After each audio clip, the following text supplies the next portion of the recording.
What is happening, everybody? Landon Lassig is on the show tonight. Welcome to the segment podcast, Landon. Thank you for having me on today. I'm super stoked to be on the podcast. This is my first ever podcast, so happy to be on. So stoked you're on. I've been seeing you on Instagram. I've been seeing your post. I've been watching your skills clinic. I'm going to try to join one of those. And I've been seeing how you ride. I mean, you rip. And I thought, God, let's get this guy on. Let's talk about it, because there's not a lot of people doing what you're doing in our local area, and I can assume out there. So what I'm talking about is your page is called Ride Lab. And Lennon, how did you even get started with this? So wait 1 sec. Hey mom, I'm on a podcast right now. You're good. But anyway, are you talking business specific? How did I get started? Yeah, well, let's go even before that. Like, you obviously are a talented rider. I'm watching you do like 360s out of the pump track and everything. What's your background? Are you heavy from BMX or straight mountain bike or a combination of everything? Okay, so probably 6.5 years ago, I started riding BMX, and it just started like my friend took me to some dirt jumps, and I was instantly hooked. So I rode BMX for year and a half, I think, and then I got a DJ, because if you know Cole Suedos, I'd see him riding at the pump track, Dude, and incredible rider. yeah, he taught me basically everything I know about pump tracks. So he's the main guy. But Damn. anyway, he That's pretty insane. he got me onto the dirt jumper thing. So then I got a DJ, rode that for a while, just constantly progressing, and then I got a mountain bike in like October 2021. It was a Capra, and Okay. I raced for 2 years. That was pretty fun. And I did pump track racing, and my last year of pump track racing was 2022, and they stopped doing it for some reason at the Temecula track, but I did super good.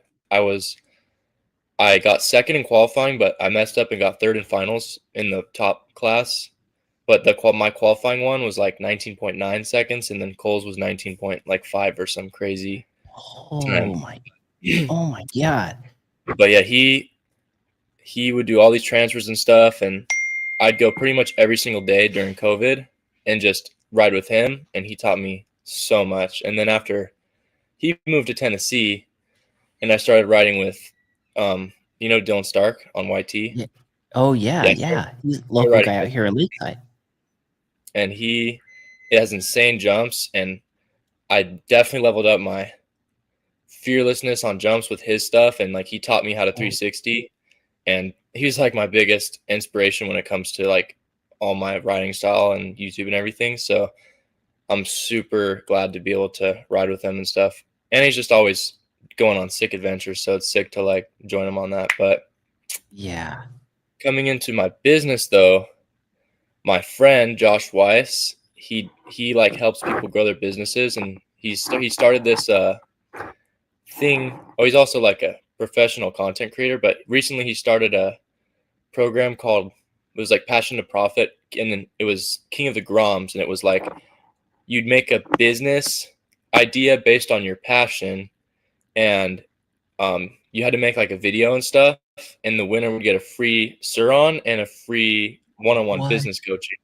So I was like, is at first I kind of was like, oh, I might as well win a Suron for my brother so he can ride pit bikes with me, because I had a little XR80, and yeah. it kind of sucked taking turns with him. So I'm like, I might as well try. And I was not expecting to win whatsoever, but we made this video. It was like like a dirt jump repair company, where and our idea was like this Suron kid destroyed a jump, and he was calling our number. Like he found a paper with our number, and he's like, hey, I need you guys to come right now. Like I'm about to get beat up for destroying these jumps. So we came in like a dirt jump ambulance with shovels and stuff, and then we fixed it, and that video won. And I No. was super stoked, but I was like, okay, let me make like an actual business, because I do want one-on-one help. So I'm thought, okay, might as well do BMX lessons. So that's why I made this. That is crazy. What a cool way to get to this point. So BMX riding, you got a lot of skill from one of the best, Coach Gato. And then over to the mountain bike side, one of the best with Dylan Stark. Also, congratulations to Dylan for making Rampage this year. That video was epic. And also congratulations too for winning that video contest. Did you teach yourself how to edit as well?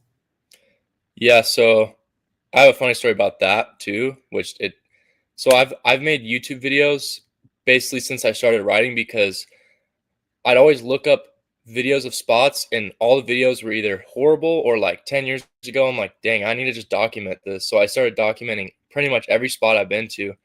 I have hundreds of videos on my YouTube, mountain bikes, BMX, bike parks, skate parks, everything. So if you guys want to check that out, it's just Landon Lassig. But I've edited with iMovie only for years until Whoa. that video. I downloaded CapCut and I was trying to do um I think I did something where I had to use a pro feature because there's CapCut Pro and it's like 170 a year. And Yeah. well, anyway, I accidentally ended up buying it, but I didn't even know. So I'm like, dang, well, I didn't mean to buy it, but at least I have all these features to edit with. So I made that commercial with those features, and it definitely made it like way better than it would have been. So it was kind of funny. Dude, was it hard to go from like iMovie to CapCut? Like, or did iMovie help get you the skills that you needed just to start to figure out other programs like CapCut? Um, well, iMovie's just so simple, and I had to do so much to do like because I'd seen things that people would do on CapCut, like transitions and stuff, and I would just try to like recreate it in iMovie, and it was so much effort. But Right? it just seemed complicated because, I mean, I don't know how it is like long form videos. Like I was only making like vertical like reels and stuff with it, but it was kind of complicated. But I mean, I figured it out pretty quick. Like at least the basic things that I edit with, it's not hard. That's crazy, man. So look at it. We're gonna bring up one of your videos here. That we're gonna go to your Instagram. This is Ride Lab, and now like this video we're looking at. Is this edited by you as well? Yeah. Oh, that's sick. Okay, so how did you got the fonts on there? This is all on CapCut. Hmm. In his CapCut, for whatever reason, I thought, did CapCut get clipped? Like, did it go away because it's from China, or is it? I mean, obviously you're using it, so no, I guess it didn't get It clipped. did for a little though. It did. It did. Okay, I thought so. How long was it clipped for? I don't know. I mean, I just remember I downloaded it a long time ago because I saw something on TikTok and it was like download CapCut to try this filter or something. So I downloaded it, but it was still like gone. Even though TikTok was back, like CapCut was still. It said like I don't remember something about it has been shut down, but they're in working to put it back up or something. But it's been back for a while. Okay. Okay, that's cool. That's cool. Yeah, CapCut, my son uses that one, and he loves editing on CapCut. But yeah, your editing, it looks so good. And Thank you've you. had these great mentors, bro. Like you have Dylan Stark for the mountain bike, Cole Swados. Did you have a mentor for your editing, or is this all just your style? Um, well, like these specifically, and um, also in a sec, if you want, I could kind of guide you to watch the video that won my contest, the dirt jump Yeah, video. But yeah.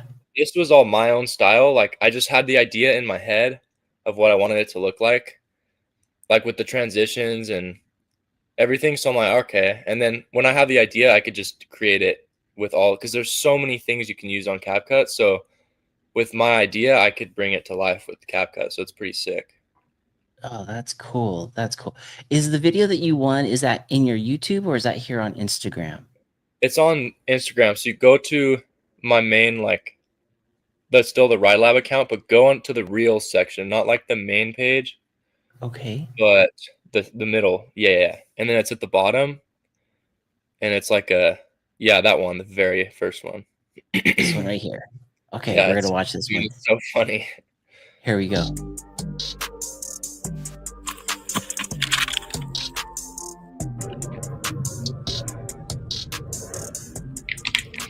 Bro, I just destroyed this jump on my Surron. I need you guys to get down here quick before I get my ass beat.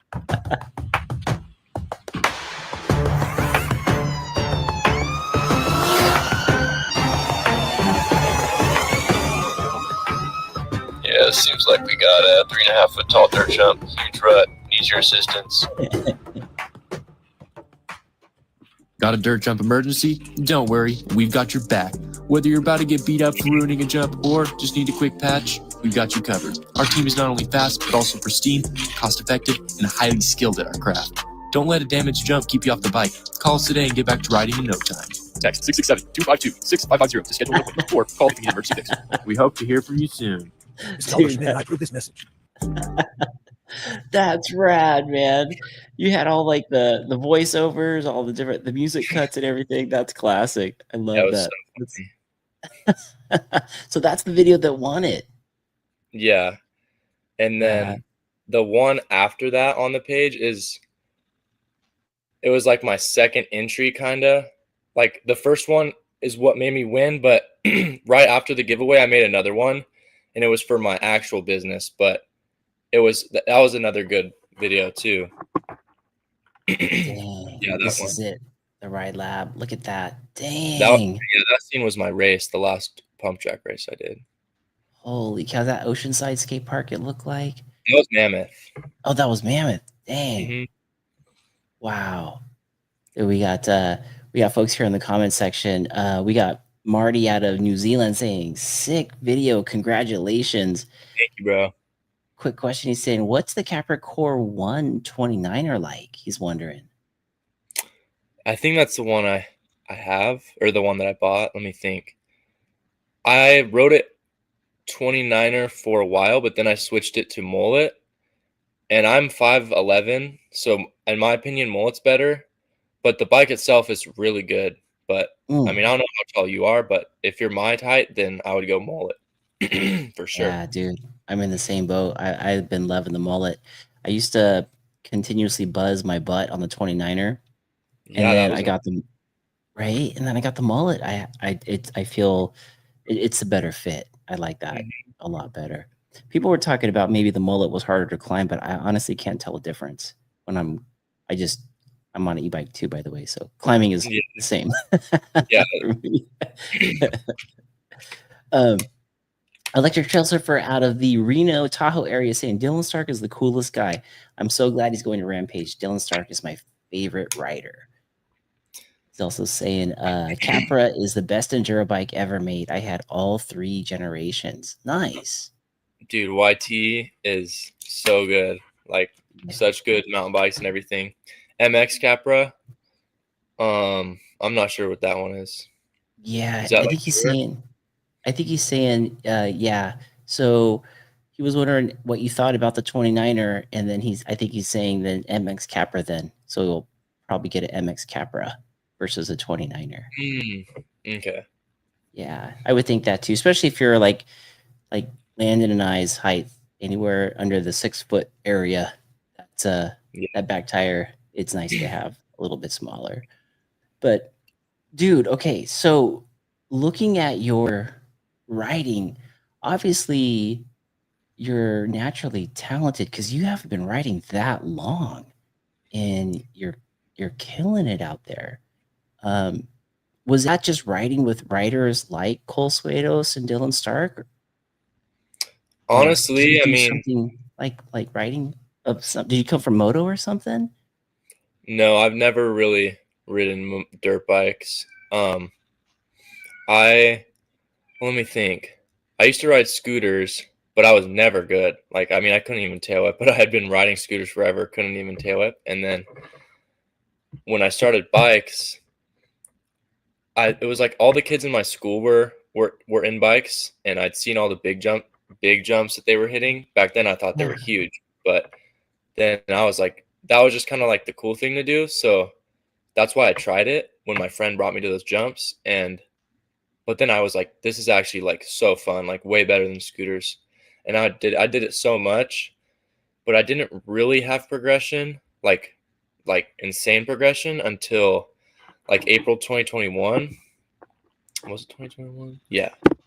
Well, actually I did miss something that I should add. So in 2020 in December, I had a super bad crash. I had a half shell on the pump track, and my front tire over the berm and I smashed my face. My helmet took like no impact, but I broke my face here. It was all swollen. I was intubated. I had like a Oh, partially collapsed lung. It was so bad, oh, but geez. yeah, it sucked. And then Did that set I you bounced back back. like mentally, or What'd you say? does that set you back mentally at all? Like, did you feel mentally a little bit timid after that crash? Mm, well, I remember in the hospital because I had a super bad concussion, so I was like emotionally off. So at first I was like devastated because I thought I was never gonna ride again because that's how it felt. But then literally 2 weeks later, I was already like pedaling around. I wasn't supposed to be, but I was pedaling around, and all I wanted to do was get back. Like I was definitely scared of hitting my head again, but all I wanted to do was get back. And I was definitely scared at first. Like it probably took 3 months to get fully back into it. But once that was like April 2021 is when I quit wrestling because I was wrestling and I didn't like it. And that's when it was, I swear, like the day I quit, it was exponential progression. It was crazy.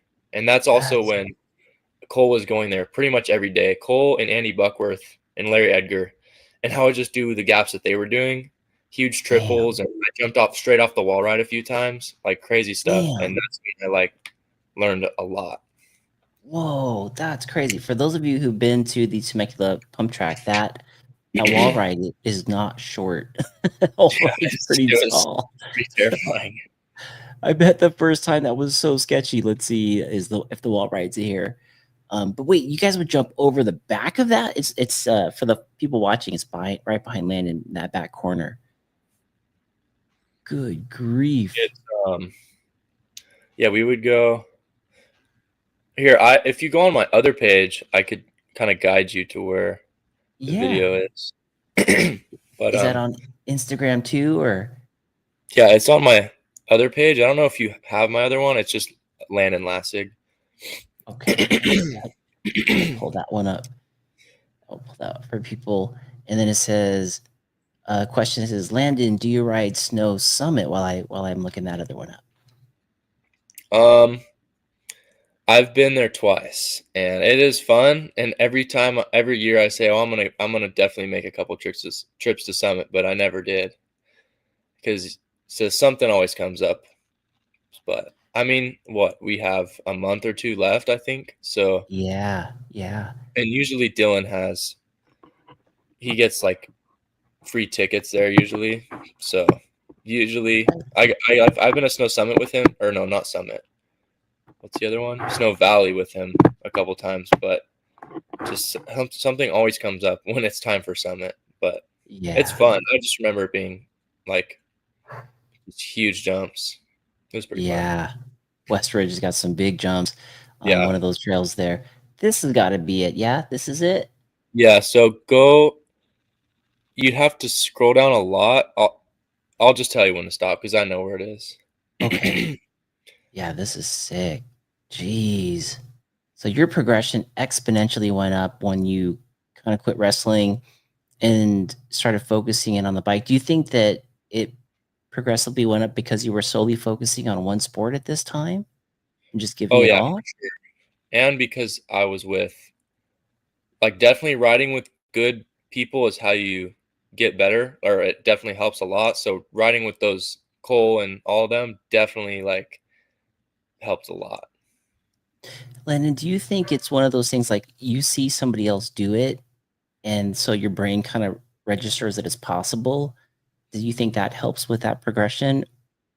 Yeah, for sure. Like especially back in the day, like when I would start like getting better and better. Um, Also, you're gonna come up on it pretty soon. Okay. Right. Oh, right there in the mid center. It's like a side. Yep, right there. Good I don't know grief. why we held it sideways. What? Oh, I did not even know you could do that, bro. Dude, I had to go so fast. Oh god. How did you even get this speed? Oh, you're coming up the okay. I see. That's insane. For the But folks that are Larry, watching, what'd you say? oh, I was just saying for the folks that are watching Landon like jump the wall ride at the Temecula pump track, which I didn't even know was possible. Sorry, you were gonna say Larry Edgar. Oh yeah, him and Dylan hit it like that first. Like it was like right after the track opened. I saw it on YouTube. Like I can't remember who did it first. I think it was Dylan. Like they were filming Larry do something, and then Dylan just goes off and just sends it, and they're like, "No way!" And then Larry did it. But then a couple years after, I was jumping off like the side of it, and I was like, there's no way that jumping straight is hard. Like it's scary, but I don't think it's hard. So I tried it. I think Andy Buckworth was there and Larry, and Cole was there too. And the first time I went, I still kind of turned, but I went straight. Like I went to the top, but I was still turning, and it made the gap bigger, and I cased it so hard, and my feet blew off, and my hands blew off. But then I did it a couple more times. I cased it a couple times, and then I cleared it. But Jeez. so I did it, but I did it 2 separate days. Like that video we watched was probably 5 months after when I first did it. Good Lord. That's insane. Just Yeah, watching it's that. scary as hell. That's big. That's crazy. Now, okay, so like, let's get into some of this technique because obviously you had to pump a lot to get there. There's like a lot of little rollers before you come to that wall. Like, what is the technique for pumping on the pump track? Like, how do you keep the bike down? Are you sucking it up? Are you like rolling with it? Are you pushing it down? Like, if somebody wants to learn how to pump on the pump track, what's the best thing to do? So, like, especially recently, I've been coaching a lot of kids on that specific thing. So, one problem a lot of people have is their bike catching air off rollers, or they're pulling up and their front tires coming up on rollers, so they can't keep the flow, and it slows them down, obviously. So, the main thing is treating it when you're going down is like a wave motion. It's like your back and then your arms and then your legs, and it's just repeating. And as it's coming up, you don't pull up, you just absorb as much as the roller comes up. So if the roller is this tall, that's how much you're going to move your arms pretty much. And then the second your front tire is coming over is when you just start that wave motion, and it's just all your weight down. And then when you're going up, you want to be like weightless pretty much. And the faster you go, you just have to mess with the timing. Like this speed I'm going in the video, when I first would try to go that fast, I'd always catch a bunch of air off a roller and lose all my speed. So it's like the faster you go, you just adjust the timing. And then eventually you just get used to how you have to time them for how fast you're going. So it starts with that wave motion and not picking the front wheel up, but letting it come up, and then just timing. And it's just muscle memory. Wow. Dang. So keeping that, I see what you're saying, like limited body motion to match the actual feature that's coming up or the roller that's coming up in front of you. And then as that front tire is cresting over the top, that's when you're initiating pushing it down. So almost like, is your head like at the same spot and your arms and legs are the only thing moving, or is your whole body going up and down? Does that make sense? I think my head stays in the same spot. Like especially in berms, I go into the berm in the center, and I just look at the exit. And it's like you want to go in every berm in the center, so you come out center. Because if you go high, you're going to come out low. And if you go low, you're going to come out high. So it's like aim for the middle, and your head just kind of stays in the same spot. So I'm guessing on the rollers, my head is like a gimbal. Dude, that's cool. Okay, I want to see if I can find one where it's showing that. I may have to go back to oh, here we go. Here's one. Here's maybe one. Here we go. I'll bring this up for folks here. There you go. Yeah. Oh, yeah. So it's like it really only moves when I jump or manual. Yeah, look at that. So your body weight's not getting, when you're pumping those rollers, your body weight's not getting thrown all the way up or all the way down. You're kind of keeping it somewhat high and neutral, I guess. Yeah, and I mean, I'm definitely very crouched too, like, because then I just have more mobility and stuff. But like at this speed, it's like because I remember practicing at this speed was so hard to like not just catch a bunch of air off a roller, because the timing is just literally like milliseconds, but it's like this was probably my fastest lap ever, honestly. Dude, that's insane. Wow. Like that technique, I feel like that technique can help on the mountain bike for just jumping as well. It Oh yeah, for it sure. almost looks like it's the same motion. If you were just to remove the roller, it looks like it'd be the same motion.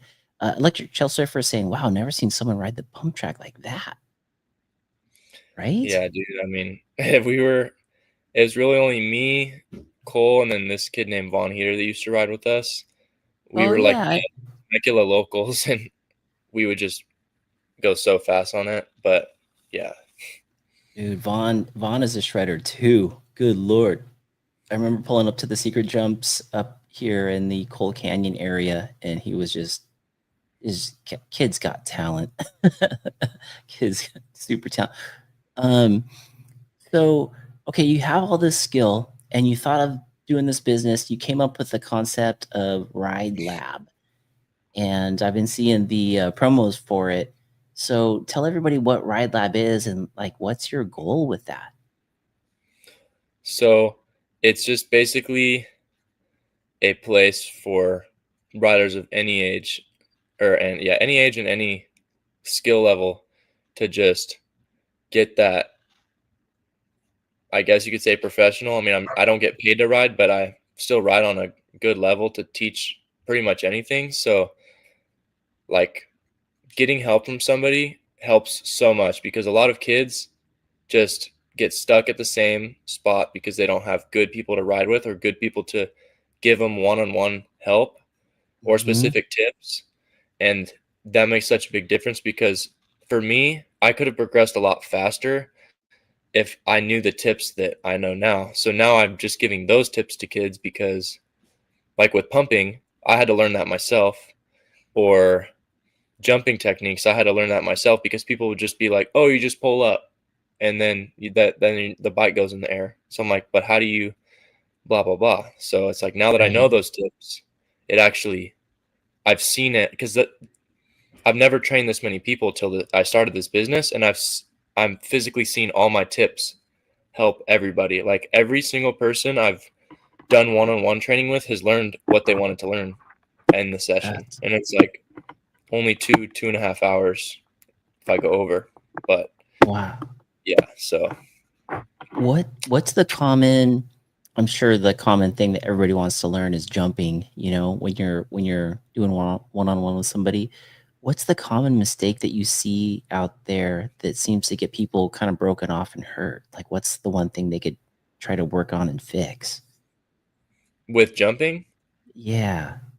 um, a lot of people, which I don't blame them, due to bad, um, what would be the word? Bad wording, I guess, is when people just say, just pull up.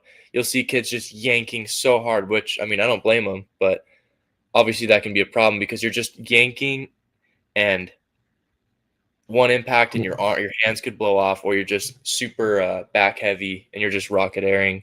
And Yeah. obviously your back tire is barely going to get any air from that. So that's honestly the main thing I see is just that, or they try to jump with their body, but their bike doesn't come up because they don't know the proper pop and like body positioning.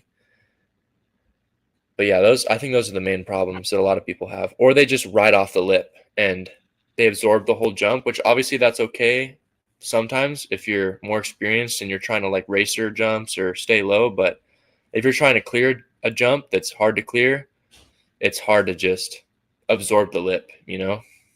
Yeah. Like I'm trying to think what's the proper way. I know for me, I've got to work on my jumping too, so I need to come see you as well. But because what I'll do is I'll pull and I'll bring my hips close to the stem, and then I'm front tire high, but I feel like I'm safe and under control. And then at the end, I'll do this like weird anti roll and bring the bike all the way back up and then Mhm. down in the landing instead of having the bike at a nice arc all the way through. Um, how does like what's the proper technique as you're coming up off the lip? What should someone be doing? So I just made a video for this, which I'm probably going to post tomorrow. So you guys will get preview on the steps. So Oh, basically, sweet. when you're going up and you're crouched down, you're kind of pushing into the bottom of the lip, and you're just gonna. I think of it as the Newton's third law, as every force has the opposite. So if you're gonna push into the lip at the bottom, as you're going up, you're starting to do the opposite of that. So you're starting to pop, and when you pop, you're gonna pull that front wheel up, and you basically want your arms and legs to pull so hard that they're fully extended, and it's just like one snap motion. So you're not pushing out like this, but that's what it's going to look like, because you're going to pull so hard, your arms are going to click out and your legs are going to click out. And if you look at it in slow-mo, it literally looks like your body's just standing up. And I mean, that's what it's supposed to look like. And from there, that opposite force comes into play again. Since your arms are recoiled, think of it like a punch. If you throw a punch hard enough, it'll recoil, compared to if you're just like doing this, you have to manually bring it back. But if you do that, it's like when you pop, all that recoil and the force of the bike going up, now all you need to do is just let the back end come up. So it's like you pop as your limbs are recoiling, just allow the bike to come up, and that's how you level it out. You don't have to try and like suck I mean, obviously you are sucking your knees up and your arms, but you don't have to really muscle it. You just have to like allow the bike to float up, because it really is just like a floating motion, since you have all the force going up. Yeah. So then there, it's just like you're sucked up in the air or whatever, and then you're coming down and you just start putting the bike down. But one kid I had in Arizona, that was what he wanted to do, was learn how to jump, and he literally went from just pulling up the front wheel and like going like a couple feet to clearing this entire jump that those kids are jumping, which is like 12 feet. Or he cased it barely, but he went from barely jumping, and then at the end of session clearing it basically. So like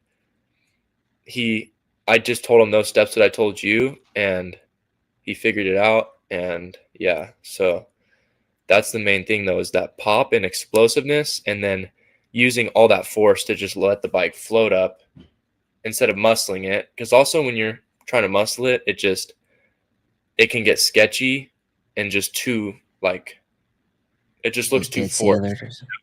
Yeah. Okay. Yeah, dang. I'm watching these kids right now that you taught. I see them jumping, and is it almost like you're doing a J hop off the lip, but like not as exaggerated?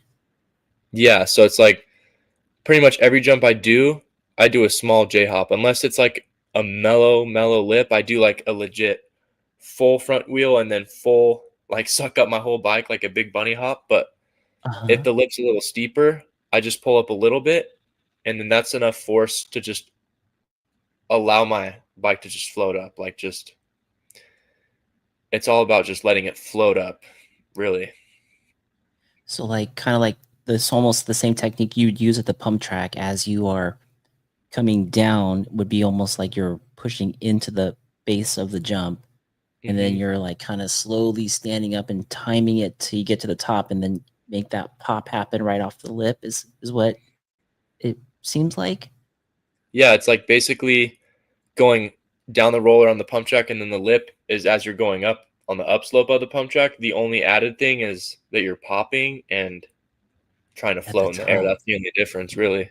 Okay, that's cool.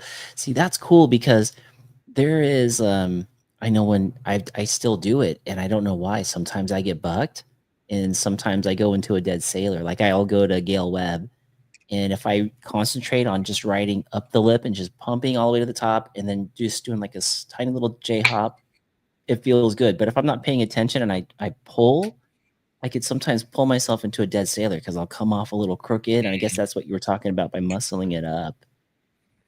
Yeah, that's another problem I see, is when people pull, it's not like here, I'll kind of demonstrate. So it's like you don't pull the bike into you, because that's another problem, is kids will like, they'll just pull the bike up into their chest, or like I mean, that's just one example. Or they'll yank, like they'll be back a little, but when you yank like this and your arms can't really click out, it just like Uh-huh. sometimes it just makes the bars move because your dominant arm will turn more than the other. But like if you do a explosive pop off the lip, like one of these, it pretty much pulls it equally. But you don't need to do that on every jump. Like at Gale Webb, you can just float them. But if I'm trying to go high, I'll just go super fast and I give it one of those where I pop it super hard to where my arms are like fully locked. Jeez. Okay. I'm gonna try to figure that out. I'm gonna see. That's definitely like something that a lot of people can learn because I feel like a lot of people get hurt when their jump technique is off. They're getting bucked or they're getting dead sailored. And I guess that's where a lot of practice obviously comes in. But let's see if I can find. I know I saw some stuff with you at Gale Webb here. Let me get in there. Dude, this is great stuff, man. Thank you. This is really good stuff. This will be the kind of stuff that help keep people safe and keep people from getting broken off. Yeah, for There's sure. some footage of you in Gale Webb. This is Gale Webb? No, No, this that's is where is yeah, this? Oh that's in wow. Temescal Valley. Oh, that's cool. Yeah, I can see what you're talking about when you're coming off those rollers when you pull. I can see your arm kind of snapping right Yeah, you see how there. my body like stands up at the beginning and then I just let the back end float? Yes. So I think that's where I go wrong. For me, as an example, I'll stand up and then I won't let the back end float up to me. I'll keep it in that position, and then at the very end, I'll suck up the back Mhm. tire. So I need to do it sooner. Okay. Yeah, that's It another looks like thing I'm just is the riding. Yes, the timing. like like I don't really do it on this because like for that trick, the double X up, it's like I'm not trying to yank. I'm just trying to stay low. So I don't even really pull up on it. I just kind of go off and stay back so I don't get bucked. But when it comes to like actually bunny hopping, like what you were saying, how you kind of Yeah. let the back end come up too late, it's like if you let it come up too early, you get bucked. If you do it too late, you'll be rocket air. But like right Yes. around the crest, like here, pretend that this is the ramp right here and the crest is like over here. So you're coming up, you pop right around at the crest that's when you suck up, but not too early, obviously, because then you'll go, oh, and not too late because then Right. you'll be like that. So it's like right around Yeah. the crest, you suck up, and you're kind of also, if this is the center of your bike, you want to be like slightly in the back because if you're in the front, it's sketch. You want to be like center, slightly back, and that's like the perfect balance of your weight. That's the sweet spot. Okay. Dang, that's cool. Electric Trail Surfer is saying this is almost like a skate inspired style of riding. Wow, so much talent. Thank you. That's cool. He's also saying, Landon, do you ride for any shops like Spoke X? Any local shops like Spoke X? No, I've heard of SpokeX, but no, I don't ride for any shops. But I mean, it'd be sick too. Yeah, they make some pretty sick wheels here locally in town. Um, so the business is called Ride Lab. And how many people have gone through your program so far? How many people have you trained? Well, every weekend on Saturdays, I travel around and do free group training, and um, I've I've done a lot of kids with those, but not like a lot, but a pretty good number because this is only my third or fourth week doing it. I think it is my fourth. So yeah, but I don't know the exact number, but big number for group training, and then for one-on-ones, I think I've done like 6 or 7 one-on-ones. So, and Nice. they all learned exactly what they wanted, and um, yeah, I've just I was busy the last 2 weeks because I did some insane gnarly hikes, like super gnarly, and I was like up camping and stuff. And then also when I went to Arizona, I couldn't really advertise for the group training sessions so I didn't really get any. Like the last week and a half, I haven't had any clients. But now that I'm back, this weekend I'm doing one at Temecula Skate Park in Pump Track, and Sweet. I'm trying to get it like as much people as I can to go. I want to max out the inner class and the intermediate advanced one, so then I could just get more one-on-ones. But I just want to max it out, and it would also just look so much better to have all these people at the event. So yeah. Yeah. Dude, that'd be rad. What time do you do the classes on Saturday typically? And it sounds like there's beginner, intermediate, and advanced, or so there are 3 different classes that go on in the morning? So there's two. It's the beginner class is at 8 usually, and that one is just covering like they can't hit the pump track completely without pedaling. Like they have to pedal throughout the whole thing, or they've never hit it before, or they just or if they like haven't jumped before, like if they've never learned how to jump or anything. So those are I kind of keep those kids beginners, and it's not just Okay. kids. Like I do kids and adults, but for the next class it's intermediate and advanced, because the intermediates they can jump, they can hit the pump track smoothly.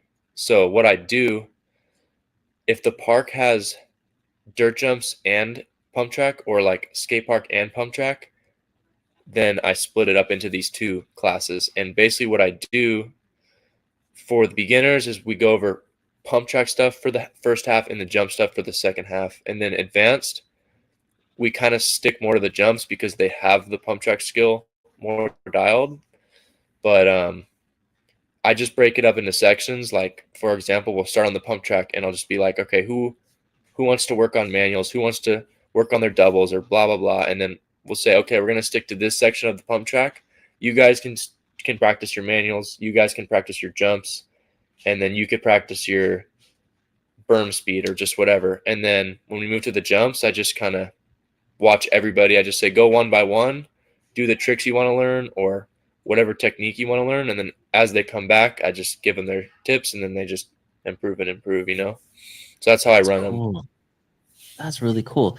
And then if somebody takes the free class likes it, obviously it looks like a lot of the people in the videos are gaining technique from you. How could they then go to one-on-one classes with you? Do they reach out to you later and then you guys figure out a time, or is there a set time for them to join? Yeah, so I mean, I have a lot of time open. I have 2 other jobs, technically 3. The third one I just kind of pick up time whenever.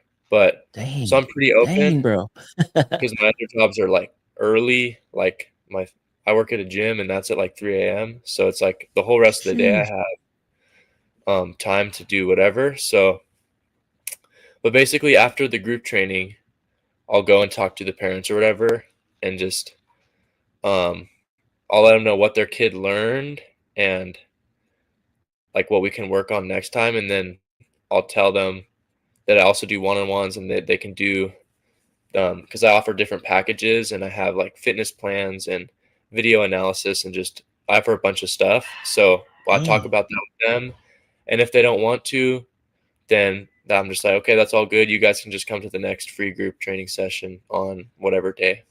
So Dude, that's yeah, rad that you do the free sessions. That's incredible, man. That's a good way also to get people involved, get them to try and get to know yeah, you and hopefully move them over, because there's no way you can survive doing the free ones the whole time. But hopefully you get a lot of people that will go to the one-on-ones or two-on-ones or three-on-ones or whatever they are. So, yeah. I so if mean, people want, oh, go ahead. oh, I was just gonna say, it's definitely super hard to train in a group setting. Like I get it done, but the amount of difference between group training and the one-on-one is like insane, because it's just so hard to concentrate. Like I'm like, oh, sorry, dude, I didn't get to see your run because I was giving this guy tips or whatever. But when on the one-on-one, it's like constant in-depth help. So it helps a lot to just do the one-on-one training. Nice, dude. Yeah, I got to get some one-on-one training too. I have some things I want to fix, and I think that getting training is a great thing. I think that You should always be learning. You should be open to learning, and I think that getting training is only going to help for sure, Yeah, and for maybe sure. even avoid some big crash down the line. Yeah, I mean, Sometimes people are just getting lucky. yeah, some people have very bad habits that nobody has told them anything about.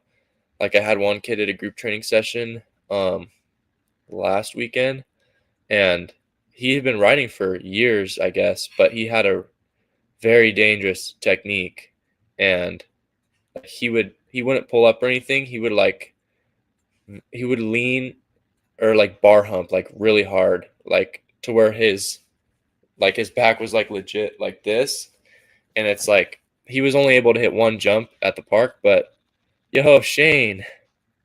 But yeah, anyway, it was just a really bad, dangerous technique. And he was getting over the jump fine, but I got him to hit a new jump, and we were trying to fix the technique. And the other jump is like I could tell like the technique was definitely dangerous. So that's just something I told him. I said, hey, just it's okay, but just try as hard as you can to like break that habit so you're not gonna hurt yourself. Yeah, right. That's great that you saw that. You're able to help fix that for him so he doesn't go and hit like something bigger later and get broken off because that Yeah. that's never good. When it comes to simple techniques that people can like take away from the podcast, what's something that you can teach people to watch out for and then they can kind of fix and then obviously reach out to you for more information on tips again later, but what's something that people can like write and go, okay, Landon said, check myself for this. What's something out there that they could do? Um, like in terms of anything or like jumping specifically or pumping or Yeah, it could be anything like pedal position, going through berms, um, eyeing up features. What's something that people can you give a tip there on? I'd say something that's like generalized to everything is you don't want to be stiff. A lot of people, their backs are stiff, their arms are stiff, and like it that just makes it a big problem for everything because one wrong move and it just throws your whole body off compared to if you're loose and crouched and just in like a ready action position, you can absorb harder landings and like bigger rocks and you can Mm, just adapt and move quicker. So that's one thing. But you don't want to be too loose, like obviously you don't want to be like a spaghetti, but like yeah, you control the bike, don't let the bike control you, but also you don't have to like bodybuilder it. So, right. Oh, but I yeah, like that's what that guy said too. I'm he, guessing he says keeping the nose looking up. But yeah, that's another thing is always look in front of you, and that is especially for going into berms. Every time I enter a berm, I look at the exit, or I'm just never looking down. Especially in a jump, I'm looking at the lip. And when I'm in the air, I look at the landing. So just wherever I'm gonna go is where you should be looking. Yeah, that's a good tip, man. That's a good tip. I hear people a lot of times they get locked on their front tire, looking at their front tire, and they're like, I got to keep looking further up. How far up should someone be looking in general? Um, let's see. Like, let's say you're on like a mountain bike trail and it's like a straight section. I'd say, I mean, let me think how I would do it. Probably 10 to 15 feet in front, maybe 15 feet in front of you if you're like mobbing on a straight mountain bike trail. But if you're in a berm, you always look at the entrance. And then the second you're in there, you look at the exit. And then if you're on a jump, you're looking at the lip. And the second you pop and you're going in the air, you look at your landing. So it's just when it comes to jumps and berms, it's like look at your entrance and then look at your exit. And if it's just going straight, just think of it like driving, like just you're scanning ahead. Dang, that's nice. Oh, that's awesome. That's awesome. When it comes to berms, let's talk about berms. And I know I have you for just a few more minutes, bro. And thank you for this has gone too fast. When it comes to berms, and this could relate to pump track and park and all that stuff. I see people enter high. I see people enter low. I see people breaking through the berms. I see people breaking before the berms. but what's the proper technique if you were to help someone like just fix it? What would you say the best entry point is and the best speed? So in a pump track, you don't need to slow down. You want to keep your speed in the berms, and you want to use the berms like rollers. You don't just go through them, but you're also going to pump through them as if they're just a sideways roller. Oh, But wow. for Velo Solution specifically with the red lines, aim like right under the red line. If you're above it, that's danger. But like stay directly under the red line, and you want to enter at that spot. And then when you're looking at your exit, aim for the same exact spot. You just want to go in the same line, because if you enter low, you can't turn that low. So you're going to end up coming out super high and losing all your speed. And if you enter high, you're just going to end up cutting down and just coming out at a bad angle. And sometimes it's better if you're trying to hit a specific jump that you need to come out at this weird angle. But if you're trying to go fast, the middle is the best. But if it's mountain bikes, obviously you can't go no brakes into any berm. And I'm not really like that good compared to pump tracks with mountain bikes, but what I've learned from Cole, I think it was Cole that told me, is like you don't want to really brake in the berm. You want to brake like before and then go through the berm, and right as you're coming out is it's kind of like when you're turning with your car, like you slow before the turn, then you go Mhm. through the turn and then you accelerate coming out kind of thing. Interesting. Cool. That's cool.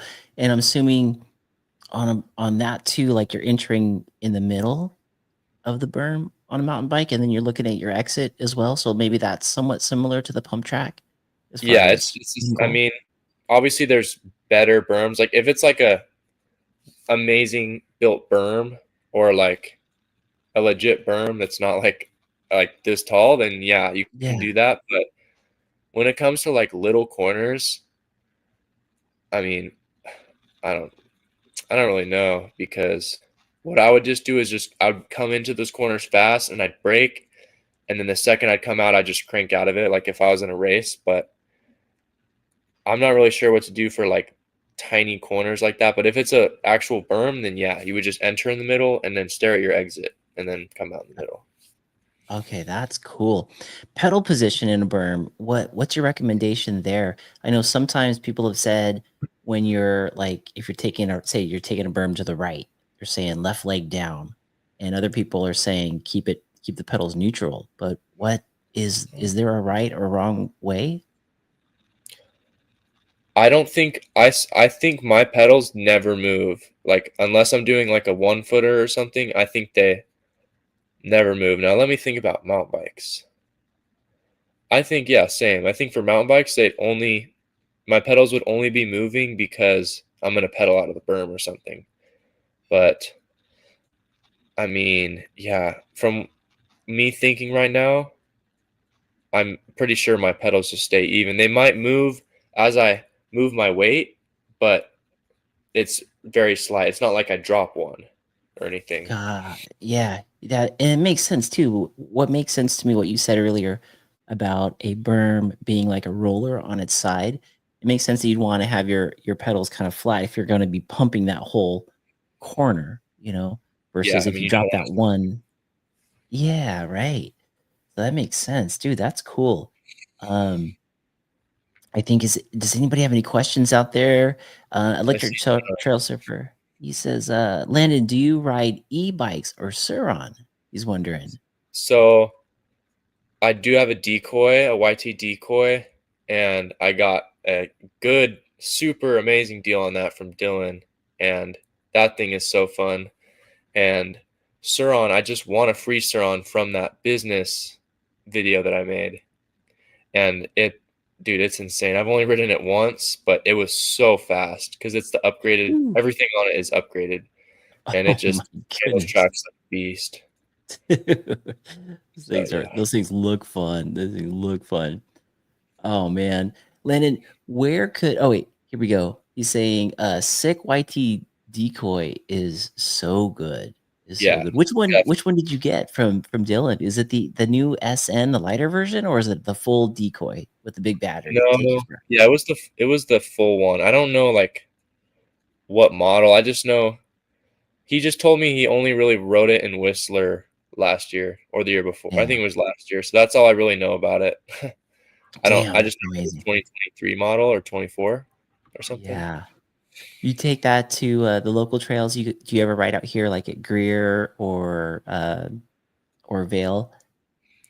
Yeah, I ride at Vale and Greer a lot. I've been to the White Cross a couple times, and Dylan had a lot of trails by his house that like gnarly ones, and we used to ride the down the burnt mountains, and that was so fun, just like Free slashing. riding? Jeez. That stuff is so fun. That really got me into wanting to like that actually helped me a lot with my mountain biking skills in general, just speed and like fearlessness, because you cannot stop when you're doing that free riding. Yeah, or hesitate. I could imagine. That's like when Lake Elsinore, when the hills caught on fire right there. Is that what you're talking about? Like free riding Yeah, down some of those? Dude, that's a big descent too. dude, yeah, it was so steep. Electric Trail Surfer saying, I ride full fat e-bikes and I ride a Stark Varg Gen 1 e-moto. Damn. That's a fast one, dude. Those Stark Vargs are insane. Dude, those things look crazy. Man, Landon, it's been awesome to have you on the show. Tell the folks again, where can they meet up with you for the free lessons, and where can they like follow your story and your teaching? So my Instagram for my business is ridelab.training. And every Saturday I do a free group session and I travel everywhere. Like I think we're gonna go to Truckee Bike Park sometime next month or something. And I just want to start making it nationwide eventually. So that's every Saturday, and you could book one-on-one sessions through just texting me or calling me.